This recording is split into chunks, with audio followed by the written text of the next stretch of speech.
तो आज हम स्टार्ट कर रहे हैं group 15 elements. P block elements का क्लास 12th में ग्रुप 15 एलिमेंट्स की बात करेंगे। एंड ग्रुप 15 एलिमेंट्स मतलब ये होता है कि nitrogen, phosphorus, arsenic, antimony, bismuth. Outmost configuration should be NH2 NP3। तो जनरल कॉन्फ़िगरेशन है इन एलिमेंट्स का वो होगा NH2 और NP3। अब जहां पे N की वैल्यू नाइट्रोजन के लिए कितनी है 2, फास्फोरस के लिए 3, आर्सेनिक 4, एंटीमनी 5 एंड बिस्मथ 6। बस इसके अलावा अगर यहां पे आपने 3p ऑर्बिटल भर दिया है तो आएगा 3d 10। इससे पहले यहां आएगा 4d10 और यहां पे आएगा 5d10। बट इससे पहले यहां पे f ऑर्बिटल भी भर चुका होगा फॉर F40। एंड जाहिर सी बात है, हमने पिछली क्लास में बात की थी किसकी? हमने बात की थी शेडिंग इफेक्ट की। और shading effect will be deciding knots of property and the most important property it decides is size and size dependent properties. मैंने क्या बोला? Most important property will be size and all the properties that depends upon size. अब देखिए, P block elements का ये जो group है, group 15, इनको बहुत प्यार से बोलते हैं, एक नाम देते हैं पी निकोजेंस। Simple pnictogens. इनका जो नाम होता है वो निकोजेंस होता है। अब इसमें स्पेलिंग आपको कहीं कहीं डिफरेंट मिल सकती है, ठीक है? कुछ लोग CNI निको ऐसे कहते हैं, निकोजेंस ऐसे बोल सकते हैं, ठीक है? कहीं पे पी भी आपको मिलेगा, या कहीं पे आपको स्पेलिंग ये मिलेगी पी निकोजेंस। मेरे हिसाब से स्पेलिंग ये होनी चाहिए, राइट? तो निकोजेंस की स्पेलिंग ये होनी चाहिए। अब खैर चलिए स्पेलिंग की बात है। निकोजेंस किसको बोलते हैं? इन सारे के सारे कंपाउंड्स को अगर आप एनालाइज करें, इन एलिमेंट्स के कंपाउंड्स को, तो most of the compounds are very foul smelling और सफोकेटिंग होते हैं। तो सफोकेटिंग स्मेल की वजह से इनको एक नाम दिया गया है जिसे आप बोलते हैं निकोजेंस। एक टर्म। दूसरी बात, एक और टर्म बता देता हूं आपको। एक टर्म है कॉन्जीनर्स। What are कॉन्जीनर्स? तो आप लिख लीजिएगा कि elements of same group, elements of same groups, element of same group are known as congeners. छोटी छोटी बातें हम करते चलेंगे, ठीक? दो बातें हो गई। अब पी ब्लॉक को पढ़ने का हमारा स्ट्रेटेजी बहुत डिफरेंट होगा। और स्ट्रेटेजी ये है कि एक बच्चा, जो कि मैं लाइव क्लास में हूं, एक बच्चा इसको पढ़ेगा, इस चैप्टर के एक एक लाइन को पढ़ेगा, और मैं हर लाइन पे जो एक्सप्लेनेशन है वो दूंगा। और एक्सप्लेनेशन के अलावा जितने क्वेश्चंस बन सकते हैं उस लाइन पे हम उसकी बात भी करते चलेंगे। तो अभी एक बच्चे से मैं रिक्वेस्ट करूंगा कि एक बच्चा स्टार्ट करेगा पढ़ना। Vandita, can you hear me? Are you here? Yes sir. Can you start with this chapter? Let's start. आपको करना क्या है, ध्यान सुनिएगा। आपको करना है कि आप चैप्टर को पढ़ेंगे और मैं उसे एक्सप्लेन करूंगा। You will start from the beginning. Group 15 elements, या start. Group 15 includes nitrogen, phosphorus, arsenic, antimony, and bismuth. थोड़ा fast, As we go down, थोड़ा फास्ट, या। as we go down the group, there is a shift from non-metallic to metallic through metalloidic character. Wait. Nitrogen देखिए, as we go down the group, the shift, ध्यान सुनना। अगर आप इन elements की बात करें, नाइट्रोजन, फास्फोरस होते हैं नॉन मेटल, ठीक? आर्सेनिक, एंटीमनी होते हैं metalloid, and bismuth is a typical metal. ऐसा क्यों हुआ? क्योंकि इट डिपेंड्स अपॉन साइज। जैसे जैसे आप ऊपर से नीचे आएंगे साइज बढ़ता चला जाएगा, ठीक है? और उसकी वजह से कैरेक्टरिस्टिक्स भी चेंज होगी। तो nitrogen, phosphorus are non metals, arsenic, antimony are metalloid, and bismuth is a metal. अब यहीं पे एक बात आती है कि साइज चेंज कैसे होता है, ठीक? अब जरा ध्यान सुनिएगा। जब भी हम एलिमेंट के साइज की बात करते हैं इन group from top to bottom, बहुत ध्यान सुनिएगा, दो फैक्टर होते हैं। अगर मैं नाइट्रोजन, फास्फोरस को कंपेयर करूं इन दो फैक्टर्स को, तो नाइट्रोजन में आप देखो क्लास 9 से बात कीजिए। 9th में क्या सीखते थे आप? न्यूक्लियस, ठीक? 2 5, याद है आपके बात? 1 2 3 4 5। अरे भाई, इतनी छोटी बात भी करो। नाइट्रोजन करते थे 2 5, है ना? फास्फोरस करते थे आप तो कहते हैं 2 8 and 5, 1 2 3 4 5 6 7 8 and 5।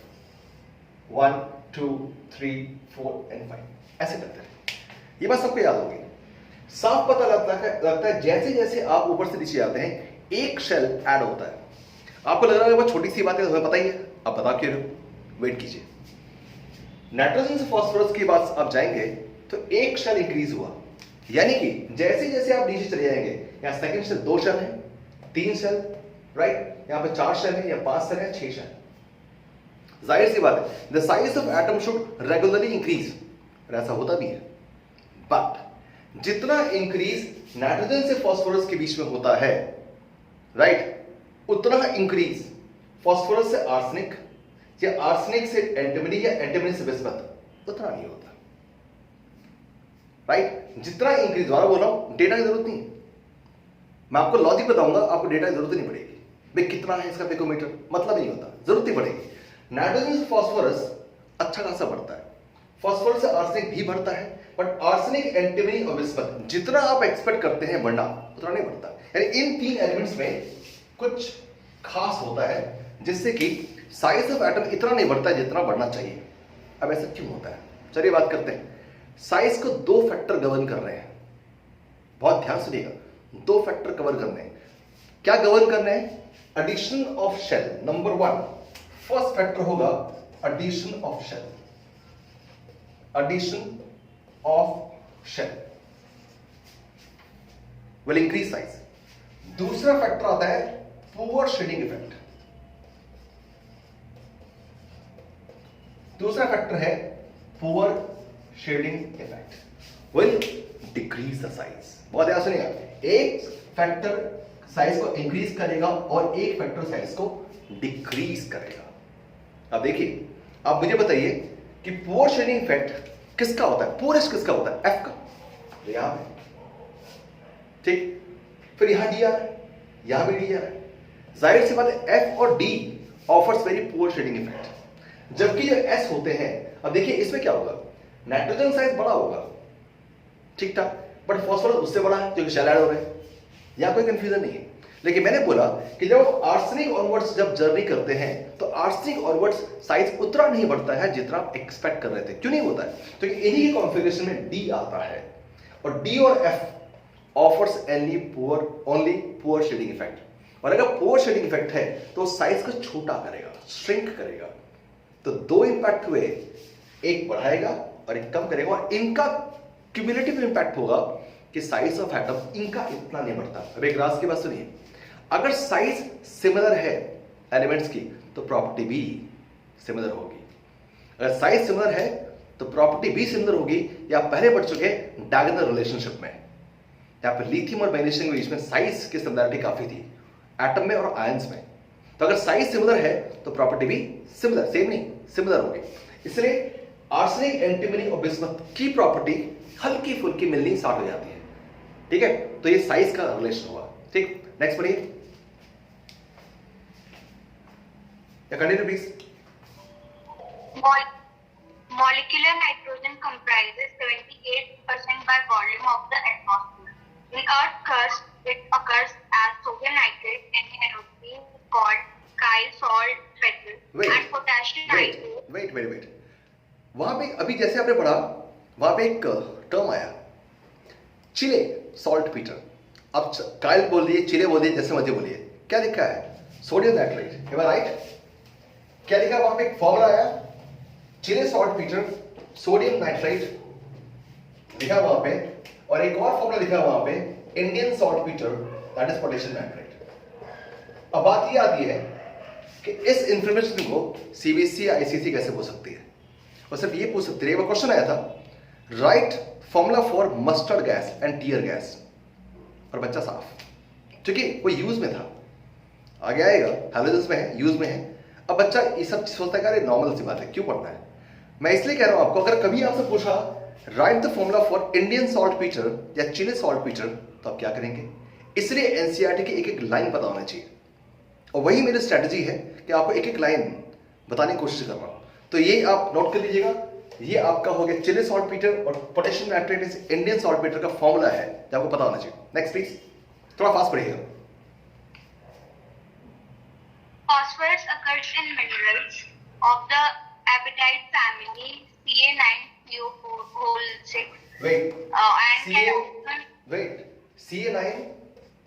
PO4 whole 6।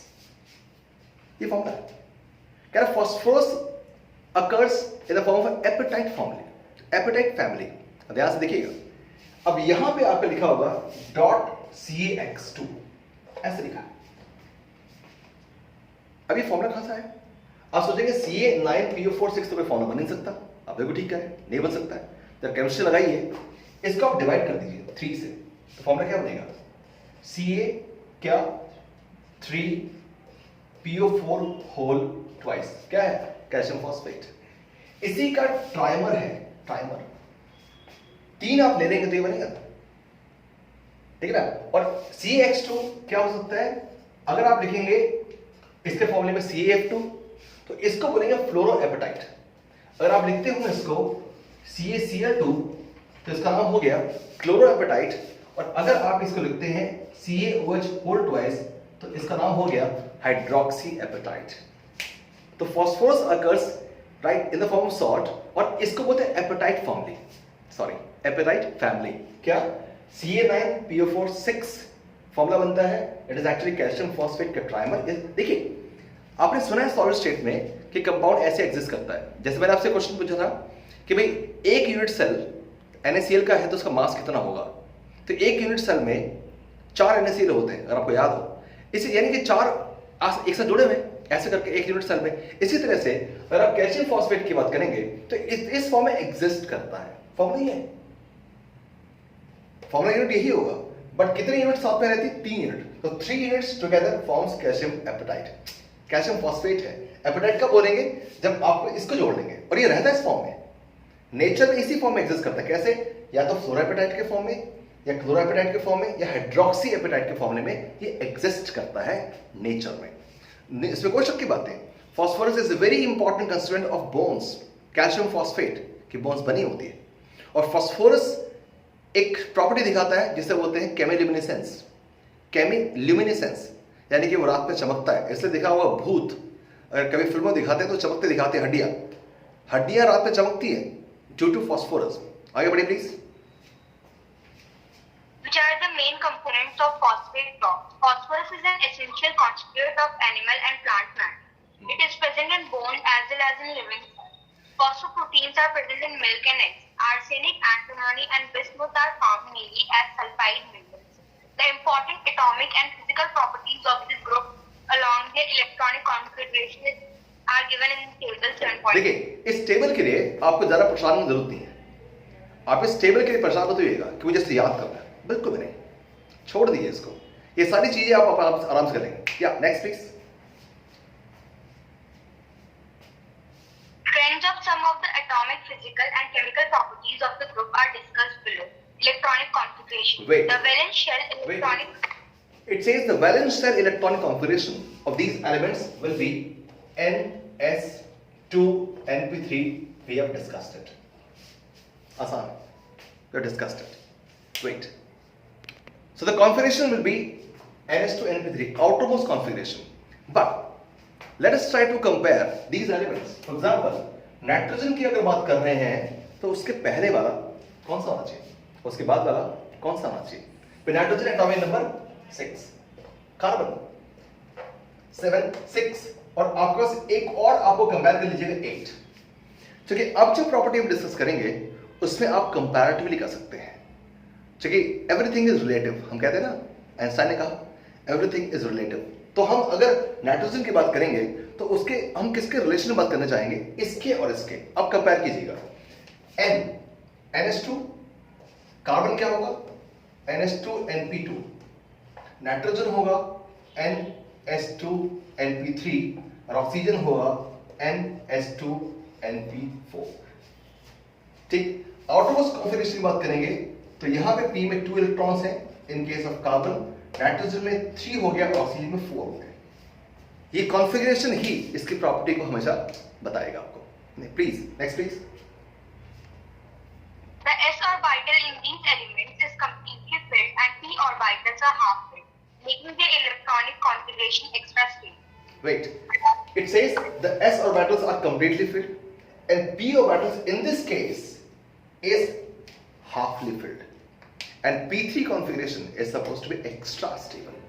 Wait, अब जैसे ही आपसे बोले एक्स्ट्रा स्टेबल तो दिमाग में आना चाहिए ओहो इसका मतलब ये है कि इलेक्ट्रॉन निकालना बहुत मुश्किल होगा, कि स्टेबल कॉन्फ़िगरेशन से इलेक्ट्रॉन निकालना बहुत मुश्किल होगा, और अगर इलेक्ट्रॉन बहुत निकालना मुश्किल होगा तो भाई आयनाइजेशन थेरेपी की वैल्यू ज़्यादा होने वाली है। तो ये सारी चीज़ दिमाग में चलना चालू हो जाएगी, क्योंकि जैसे हमने देखा एक्स्ट्रा स्टेबल है यानी कि इलेक्ट्रॉन निकालना मुश्किल आने वाला है। या next please. Atomic and ionic radii. अब वेट कीजिए, एटॉमिक एंड आयनिक रेडियाई, हम किस तरह की रेडियाई की बात करते हैं? तो दिमाग में आना चाहिए कि हम बात करने वाले हैं रेडियाई कौन सा, नंबर 1 कोवेलेंट, और कौन सा आयनिक रेडियाई। जरा अपना दिमाग को एक कमांड दीजिए कि ये मुझे चीज रिफ्रेश करनी है। कोवेलेंट रेडियाई, इस ग्रुप को डिटेल में पढ़ेंगे ताकि ग्रुप 16, 17, 18 में इनकी जरूरत नहीं पड़ेगी, फिर मैं आपको रेफर कर दूंगा कि हमने वहां पढ़ा चुके हैं, राइट। चलिए, कोवेलेंट रेडियाई किसको बोलते हैं? भाई देखो सीधी सी बात है, किसी भी एटम का रेडियस आप इंडिविजुअल एटम का पता कर ही नहीं सकते हैं। उसके रीजन आपको अच्छे से पता है कि न्यूक्लियस के चारों तरफ इलेक्ट्रॉन मूव करते हैं, और वो भी किस फॉर्म में मूव करते हैं? वेव फॉर्म में, याद होगा आपको। और अगर वेव फॉर्म में अगर ऐसे करते हैं तो आप सोच के देखिए, इस फॉर्म में आप किसी भी हालत में एक्यूरेट मेजरमेंट नहीं कर पाएंगे, ठीक है। तो हम क्या करते हैं, इसलिए हमने खूब सारे रेडियस लिए, वैन डर वाल radius, covalent radius, metallic radius, हम इसकी बात करते हैं। तो कोवेलेंट रेडियस किसको बोलते हैं?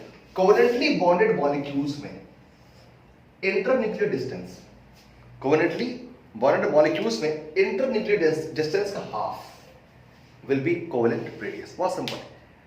आयनिक रेडियस नाम से पता लगता है, जब ये आयन बना लेंगे तो उनका रेडियस क्या होता है, ठीक है। तो covalent radius, ionic radius, simple समझिए रेडियस ऊपर से नीचे जाने पे एटॉमिक रेडियस बढ़ता है।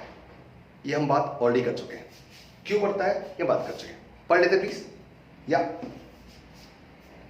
Covalent and ionic in particular state radii increases in size down the group. There is a considerable increase in covalent radius from nitrogen to phosphorus. However, from arsenium to lithium, only a small increase in covalent radius is observed. We have discussed. Significant difference is there in the radius from nitrogen to phosphorus.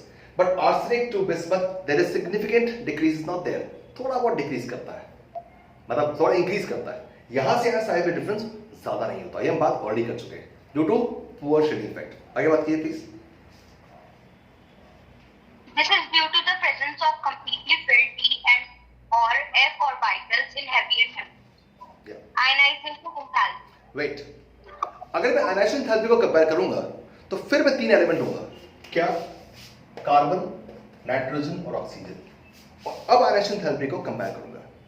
आपके हिसाब से ionization enthalpy की जब बात करेंगे तो भाई उसमें भी कहना पड़ता है first ionization enthalpy, second ionization enthalpy या थर्ड आयनाइजेशन एंथैल्पी। चलो एक काम करते हैं, मैं सिर्फ कंपेयर करने वाला हूं first ionization enthalpy, IE1 first ionization enthalpy.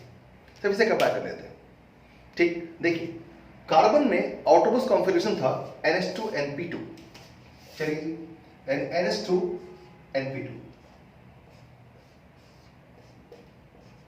Nitrogen में यही कॉन्फ़िगरेशन क्या आ गया? NH2NP3, 1 2 3।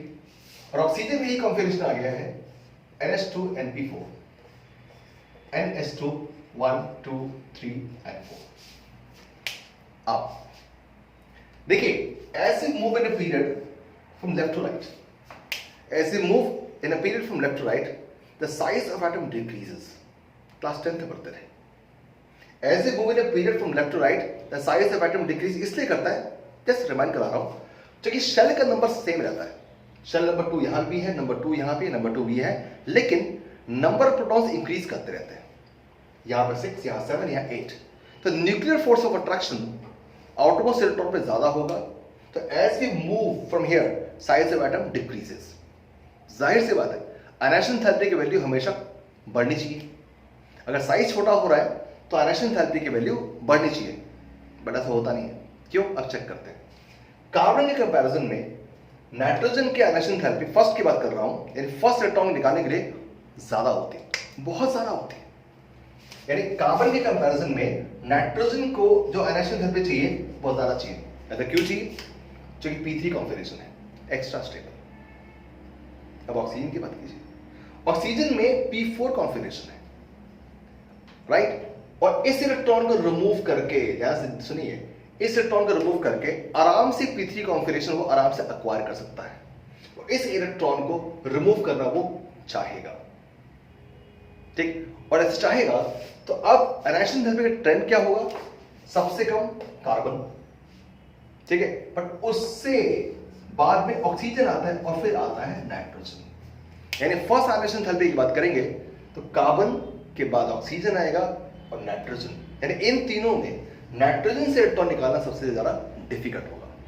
ये बात बहुत ज्यादा इंपॉर्टेंट थी। अब बीच बीच में स्क्रीनशॉट लेते रहिए, क्योंकि मैं आपको ये नहीं कहूंगा कि आप रुकिए, आप नोट कीजिए, नहीं, आप स्क्रीनशॉट लेते रहिएगा। तो ये आपको एक बात पता लगे, स्क्रीनशॉट लेते रहिएगा।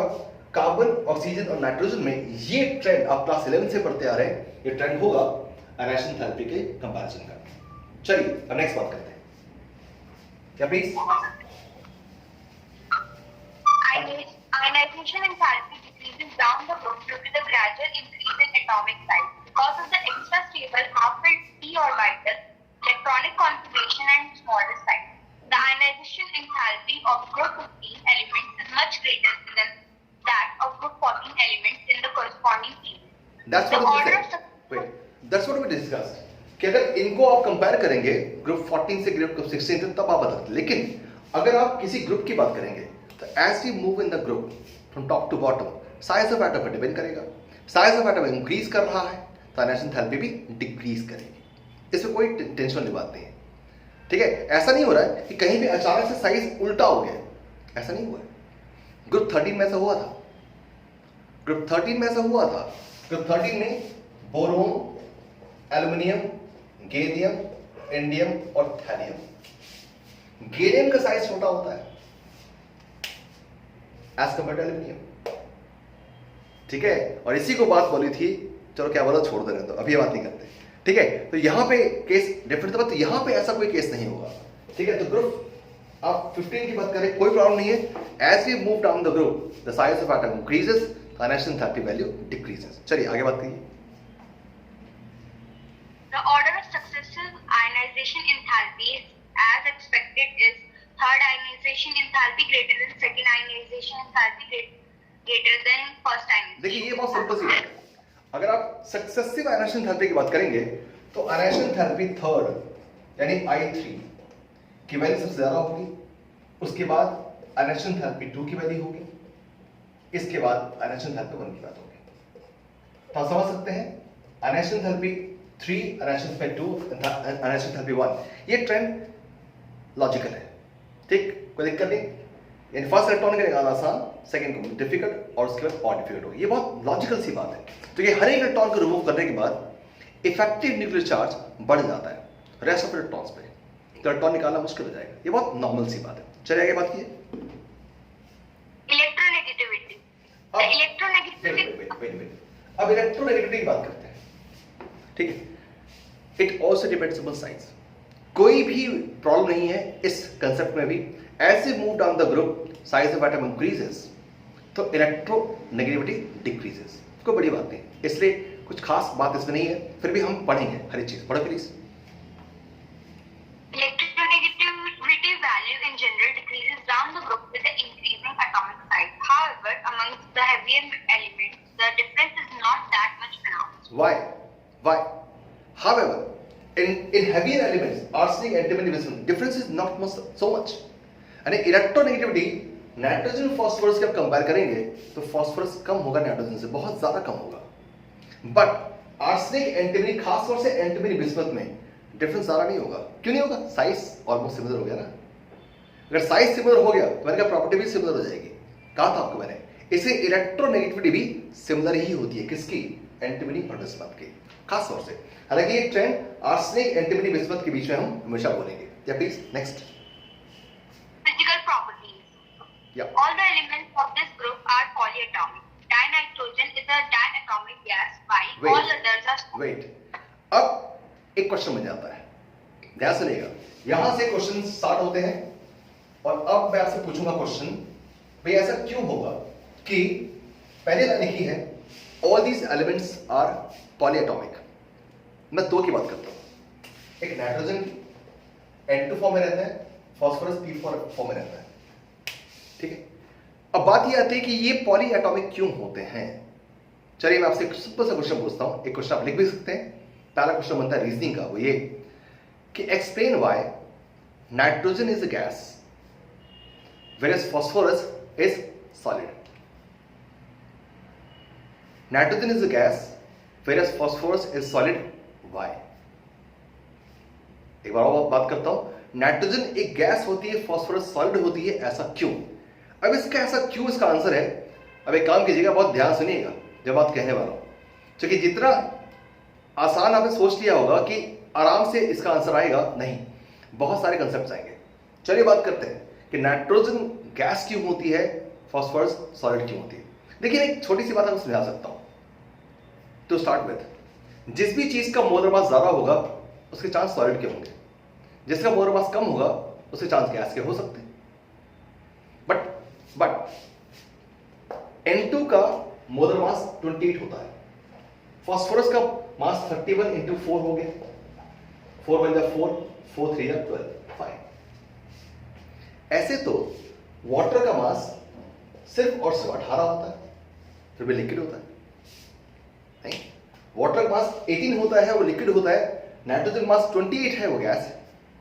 ऐसा क्यों हुआ, है ना? तो ये सारे आंसर आप कैसे देते हैं? ऑफ कोर्स आंसर आप तभी दे पाएंगे जब इसके थोड़ा सा अंदर घुसते हैं। तो बात करते हैं, नाइट्रोजन गैस होती है, फास्फोरस सॉलिड होती है, क्यों? पेशेंस रखिएगा, इसका आंसर बहुत अच्छा है। चलिए बात करते हैं, इसका आंसर ढूंढने के लिए आपको यह तय करना पड़ेगा कि नाइट्रोजन बनता कैसे है, N2 कैसे बनता है। तो N2 कैसे बनता है, तो मैं आपको बता दूं कि दो नाइट्रोजन आपस में मिलकर N2 बनाते हैं। अच्छा कैसे? चलिए बात ये होती है, फर्स्ट नाइट्रोजन होगा, एक काम करता हूं, थोड़ा सा जरा यहां स्टार्ट करता हूं, क्योंकि I will require the whole board to make you understand. ध्यान सुनना, N2 यहां बात करते हैं, एक nitrogen, second nitrogen, configuration outermost क्या होगा, 2s2 and 2p3, configuration outermost 2s2 and 2p3। एक और भी देखो,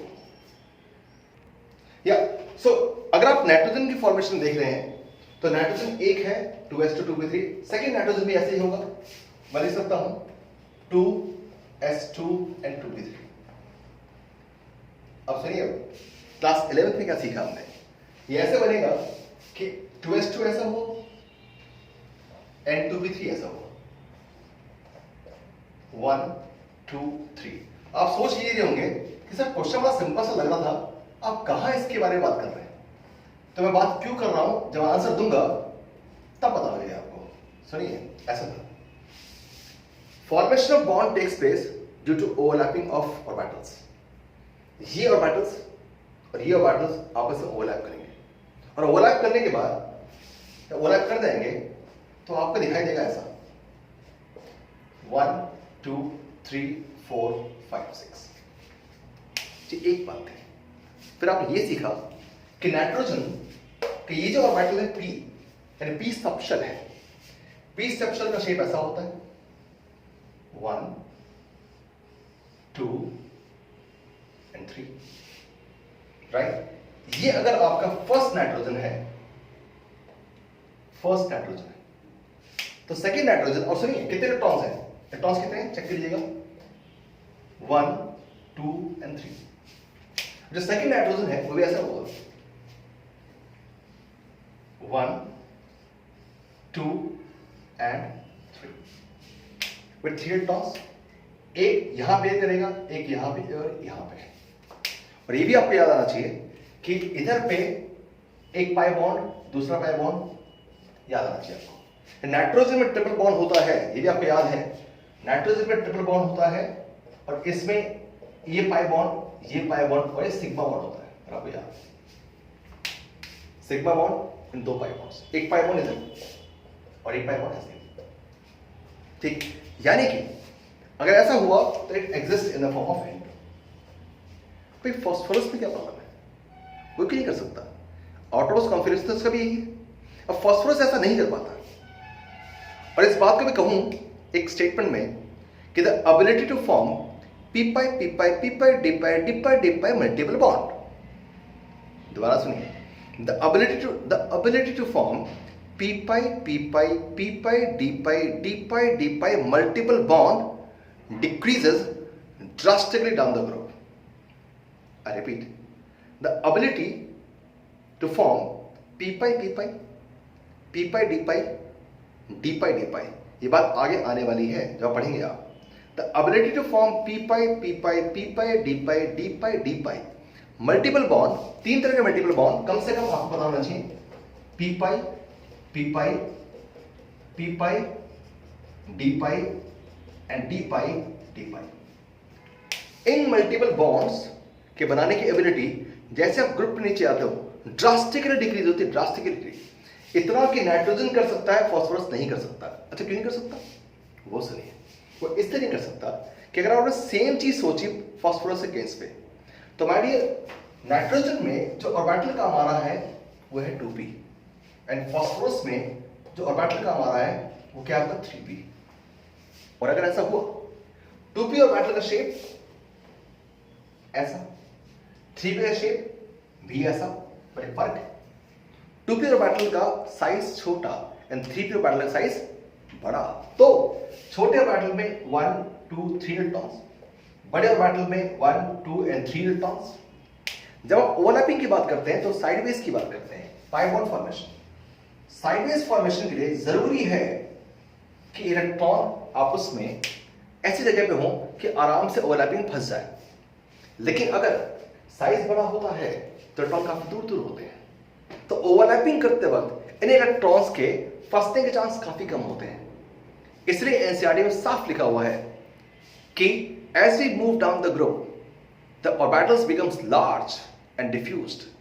Thus, effective sideways overlapping is not possible. ठीक, यानी फास्फोरस केस में पाई बॉन्ड फॉर्मेशन पॉसिबल नहीं होता। इसलिए नाइट्रोजन N2 की फॉर्म एग्जिस्ट कर रहा है, एंड फास्फोरस को अपने फॉर्म को कैसे लाना पड़ता है? Phosphorus will exist like this, 1 2 3 4 1 2 3 4 ऐसे। फास्फोरस हमेशा एग्जिस्ट करता है p4 के फॉर्म में, p4। क्यों p4 भाई? क्योंकि वो मल्टीपल बॉन्ड तो बना नहीं सकता, तो सिंगल बॉन्ड को जितना मैक्सिमम वो यूज कर सकता है वो करता है, and that exist as p4। अब इतनी बात समझ आई आपको? अब बात ये आती है कि अब इसका आंसर क्या है। अब मेरा आंसर सुनना ध्यान से, बहुत ध्यान सुनना, कि क्वेश्चन क्या है, nitrogen is a gas and phosphorus is a solid, why? तो मैं इसका आंसर ये दूंगा कि द एबिलिटी टू फॉर्म, यही स्टार्ट करूंगा, the ability to form p pi p pi p pi d pi d pi d pi multiple bond decreases drastically down the group. Since the orbitals becomes large and diffuse, and effective overlapping is not possible. Thus, nitrogen, which is smaller in size with 2p orbital, can form pi bonds, but phosphorus with 3p orbitals can't form pi bonds. So nitrogen can exist as N2 and it exists as p4. अब सुनो इसके आगे, तो the molar mass of nitrogen is 28 and phosphorus becomes कितना बेटा? कितना? 124. ठीक, when the molar mass increases, the van der Waals force of attraction increases.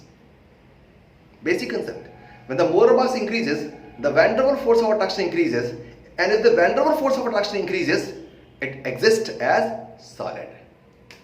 ये इसका आंसर है कि नाइट्रोजन गैस क्यों होता है एंड फास्फोरस सॉलिड क्यों होता है। Just take a screenshot of this. चलिए अब आगे बात करते हैं, या please continue. Metallic character increases down the group. Nitrogen, phosphorus are non-metals. Arsenic and antimony are metalloids, and bismuth is a metal. This is due to the diffusion, ionization, enthalpy, and increase in atomic size. The boiling points in general increase from top to bottom in the group, but the melting point increases up to arsenic and then decreases up to. Wait. अब ये इस line पे question पूछा क्यों? P block में हर line पे question होता है क्यों? चलिए अब एक काम कीजिएगा, जरा इस लाइन को आप दोबारा बात करेंगे, जरा बोलिए दोबारा इस लाइन को, आराम से बोलिएगा। The boiling point in general increases from top to bottom. Wait. Point. The boiling point increases in general from top to bottom. ऐसा क्यों? बॉइलिंग पॉइंट क्यों इंक्रीज कर रहा है? पहले समझते हैं, फिर नेक्स्ट की बात करेंगे। बॉइलिंग पॉइंट इंक्रीज इसलिए कर रहा है कि जैसे जैसे आप इधर सीधे जाते हैं, साइज ऑफ एटम बढ़ता जाता है। यहां क्यों होगा? बढ़ता चला जाता है। और साइज ऑफ अगर एलिमेंट एटम बढ़ता चला जाएगा तो सरफेस एरिया बढ़ जाएगा, और सरफेस एरिया बढ़ेगा तो van der Waals force of attraction बढ़ेगा, और अगर van der Waals force of attraction बढ़ेगा तो बॉइलिंग पॉइंट बढ़ेगा। बहुत सिंपल। क्या बोला? As you move in a group from top to bottom, the boiling point increases. भाई boiling point क्यों increase कर रहा है? तो ये boiling point इसलिए increase कर रहा है जो surface area बढ़ रहा है। अगर surface area बढ़ रहा है तो van der Waals force of attraction बढ़ रहा है, और अगर van der Waals force of attraction बढ़ रहा है तो boiling point बढ़ रहा है। बट melting point में ऐसा नहीं होता है। उन्होंने जरा पढ़ना, जरा melting point के बारे में क्या लिखा है देखिए। Melting point increases up to arsenic and then decreases up to this.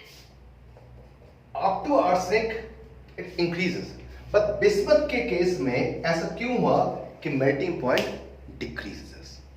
जब एक ट्रेंड फॉलो कर रहा था तो बिस्मथ के केस में ऐसा क्यों हो गया? मेल्टिंग पॉइंट ऊपर से नीचे इंक्रीज कर रहा है। हम ये भी फंडा लगा सकते हैं कि भाई van der Waals force of attraction बढ़ रहा होगा तो चलिए मेल्टिंग पॉइंट में लगा दो। बट बिस्मथ के केस में मेल्टिंग पॉइंट अचानक से कम कैसे हो गया, वो सुनिए। इसका राज क्या है? अब राज की बात क्या है वो सुनिए कि बिस्मथ के केस में मेल्टिंग पॉइंट अचानक से कम कैसे हो जाता है। चलिए बात करते हैं क्यों होता है। तो मेल्टिंग पॉइंट तब होता है, आप किसकी बात कर रहे हैं? मेटल की। बिस्मथ मेटल और मेटलिक बॉन्ड अगर बात करेंगे तब समझ पाएंगे कि बिस्मथ में ऐसा क्यों होता है। तो इसके लिए आपको ये समझ में आना चाहिए था कि मेटलिक बॉन्ड का कंसेप्ट क्या था। खैर मैं काफी बार बता चुका हूं, आज ये बताऊंगा। मेटलिक बॉन्ड में कर्नल इलेक्ट्रॉन्स के बीच में फोर्स ऑफ अट्रैक्शन होता है। चलिए वो बात थी। बट यहाँ जो फैक्टर जो बहुत इंपॉर्टेंट है, बहुत इन्फ्लुएंसिंग है, जो हमें पता होना चाहिए कि बिस्मथ की मेटलिक प्रॉपर्टी क्यों कम होगी। भाई ध्यान सुनिएगा बहुत ध्यान से। It is due to inert pair effect. अब इनर्ट पेयर इफेक्ट मैं पिछले क्लास बता चुका हूं। इनर्ट पेयर इफेक्ट का मेल्टिंग पॉइंट से मतलब क्या हुआ, ध्यान सुनिएगा। तो आपको याद दिला दूं कि मैंने आपको कहा था कि आयरन में मेल्टिंग पॉइंट या मेटलिक बॉन्ड कैसे होता था। तो आयरन का एग्जांपल दिया था आपको मैंने कि आयरन 4s2 3d6 होता है। एक आयरन होगा 4s2 3d6 1 2 3 4 1 2 3 4 5 and 6। दूसरा आयरन भी आसपास होगा, और ये बात कर चुके हैं 1 2 3 4 5 1 2 3 4 5 and 6। अब देखिए आयरन में स्ट्रॉन्ग मेटलिक बॉन्ड के अलावा एक और चीज होती है। ये जो इलेक्ट्रॉन्स है ये आपस में ओवरलैप करते हैं, जिनको वहां पे हमने डी ऑर्बिटल्स में बात किया था, यानी डी ब्लॉक एलिमेंट्स में डी ओवरलैप ये टर्म यूज किया था। अब इसमें क्या होगा याद सुनिएगा। बाकी सारे एलिमेंट्स में इनर्ट पेयर इफेक्ट एप्लीकेबल नहीं, बड़े बिस्मथ में तो इनर्ट पेयर इफेक्ट पक्का एप्लीकेबल है। यानी कि ध्यान से चेक कीजिएगा, बिस्मथ में क्या होगा, बाकी सारे एलिमेंट्स में क्या है, बाकी सारे एलिमेंट्स में कॉन्फिगरेशन क्या है, NH2 और NP3 कॉन्फिगरेशन में, NH2 NP3 NH2 NP3 ये कॉन्फिगरेशन है, ठीक है। और अगर पी ऑर्बिटल है, इसका फिर स्क्रीनशॉट देख सकते हैं, हालांकि हम ऑलरेडी बात कर चुके हैं इसके बारे में बहुत बार। अब अगर इसकी बात करूं तो इनके ऑर्बिटल में यानी इनके कॉन्फिगरेशन में डी ऑर्बिटल खाली है, और ये इलेक्ट्रॉन एक्साइट होकर पहुंच सकता है यहाँ पे पहुंच सकता है, ठीक है। बिस्मथ के केस, अच्छा एक मिनट, अगर ऐसे पहुंच गया तो बताइए कितनी ओवरलैप की पॉसिबिलिटी है। अगर मान लीजिए कोई एलिमेंट है लाइक एंटीमनी है मान लीजिए, तो उसमें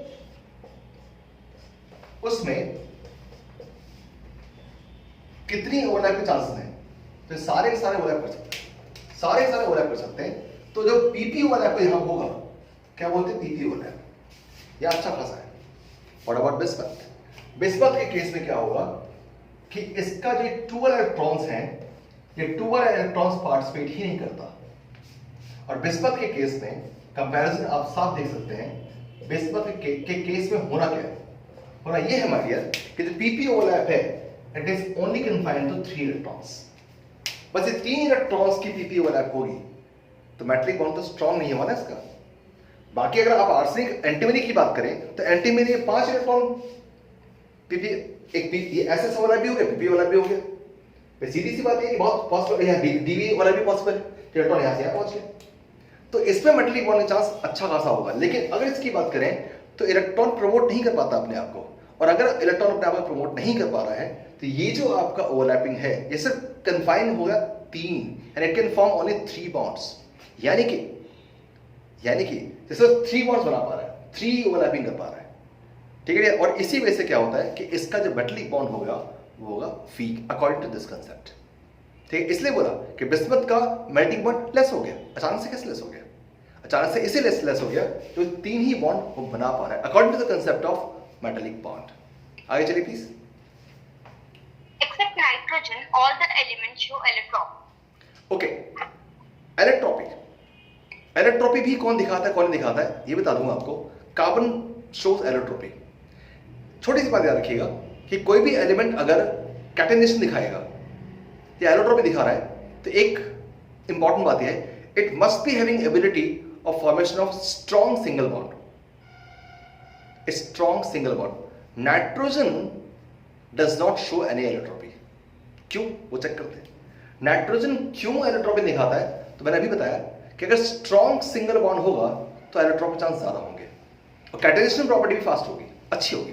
बट नाइट्रोजन क्यों ऐसा नहीं कर सकता? क्योंकि याद सुनना, क्योंकि अगर नाइट्रोजन की बात करेंगे तो एक कंपैरिजन कर लेते हैं नाइट्रोजन के सिंगल बॉन्ड का फास्फोरस के सिंगल बॉन्ड से। तो अगर मान लीजिए nitrogen allotrope means same element to be used, same element. Phosphorus की बात करते हैं, सपोज एक ऐसा केस बनता है फास्फोरस का, ऐसे करके मान लीजिए ऐसे करके इलेक्ट्रॉन यहां पे है, इलेक्ट्रॉन यहां पे, लोन पेयर यहां पे, लोन पेयर यहां, लोन पेयर यहां, सब पे लोन पेयर है। अब बताइए, मैंने कहा कि p सिंगल बॉन्ड p इसका स्ट्रॉन्ग है और यहां n सिंगल बॉन्ड n यहां वीक है। अच्छा क्यों वीक है? सुनिए, n का साइज छोटा, इसका n का साइज छोटा। जो ऑर्बिटल जो यूज कर रहे हैं आप वो 2p यूज कर रहे हैं एंड 2p यूज कर रहे हैं। यहां जो बॉन्ड बनाएंगे वो क्या बॉन्ड यूज करें? 3p एंड 3p यूज कर रहे हैं। बॉन्ड लेंथ बड़ी, बॉन्ड लेंथ छोटी, साइज n का छोटा, तो लोन पेयर पास, इसका भी लोन पेयर पास। तो इसका लोन पेयर इसके लोन पेयर के बीच में डिस्टेंस काफी कम, रिपल्शन ज्यादा, या रिपल्शन कम। यहां रिपल्शन ज्यादा, यहां पर रिपल्शन कम। इसलिए n single bond is very very very very weak. इसलिए भी ना तो एलोट्रोपी की बात करता है ना ये कैटेनेशन की बात करता है। तो ये प्रॉपर्टी नाइट्रोजन नहीं दिखाता है, ठीक है। इसको आप अच्छे से नोट कीजिएगा। आज हम इतना ही बात करते हैं, नेक्स्ट क्लास में इसके आगे की बात करेंगे। Thank you so much.